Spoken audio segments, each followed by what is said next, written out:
C'est toujours le leader incontesté des caméras embarquées et pourtant GoPro est bien décidé à ne pas s'endormir sur ses lauriers. La marque américaine vient de lancer la 4e génération de ses Action Cam, les Hero 4 Black et Silver, ainsi qu'un tout nouveau modèle d'entrée de gamme. Nous avons pris en main ces 3 appareils vendus à des prix très différents pour y voir plus clair. Après la 3 et la 3 Plus, voici la Hero 4, la dernière née de chez GoPro que le fabricant américain propose en 2 versions, Black et Silver. La Black, c'est le modèle haut de gamme, destiné à ceux qui recherchent la meilleure qualité. GoPro l'annonce comme étant 2 fois plus puissante que la 3 Plus.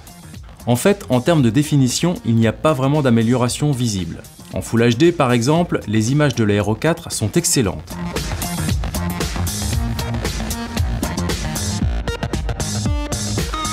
Comme l'était d'ailleurs celle de la Hero 3 Plus Black Edition.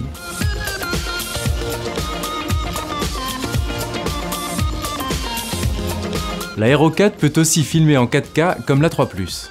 En fait, le vrai changement, il est au niveau de la cadence, puisque la Hero 4 version Black filme désormais à 25 images par seconde en 4K, contre seulement 12,5 avec la 3 Plus.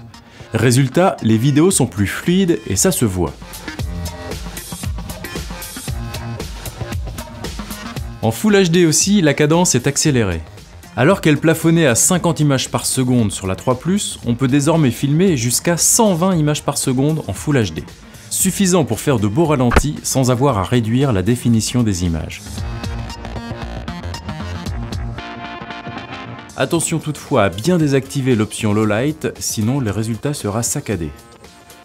La GoPro Hero 4 coûte tout de même 480 €, soit 30 € de plus que la Hero 3 Plus, mais sans la télécommande étanche qui était fournie. Du coup, on est plus que jamais tenté de connecter sa GoPro à son smartphone grâce à l'appli offerte. En plus, ça marche bien même si la portée est moins importante qu'avec la télécommande. Si la 4K n'est pas une priorité pour vous, autant vous tourner vers la version Silver. Elle permet de filmer jusqu'à 50 images par seconde en Full HD, ce qui est déjà très correct notamment pour faire des ralentis. Et elle coûte quand même 100 € de moins que la Black. En plus, elle a un argument de poids, c'est son écran tactile intégré. Et ça, pour une GoPro, c'est une grande nouveauté. Certes, il est petit, mais les images sont vraiment nettes et le côté tactile agréable et efficace. Idéal non seulement au moment du cadrage, mais aussi pour visionner ces vidéos juste après les avoir prises ou pour faire le tri sur la carte mémoire. En plus, on peut l'utiliser avec le caisson étanche grâce à une porte arrière souple fournie avec. L'écran facilite enfin l'accès aux principaux réglages, et ça c'est un vrai atout car la navigation dans les menus des autres GoPro reste un gros point noir.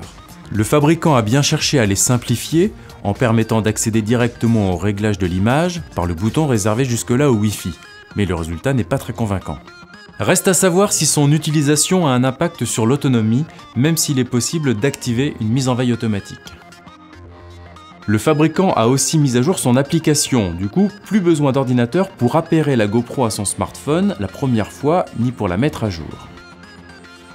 D'autres innovations ont été intégrées au Hero 4 Black et Silver, comme le Highlight Tag qui permet de marquer un moment précis sur la vidéo au moment de l'enregistrement, pour le retrouver ensuite plus facilement au montage dans le logiciel gratuit GoPro Studio. Ou encore le Quick Capture qui permet, en appuyant une fois sur un bouton, d'allumer la GoPro et de lancer l'enregistrement.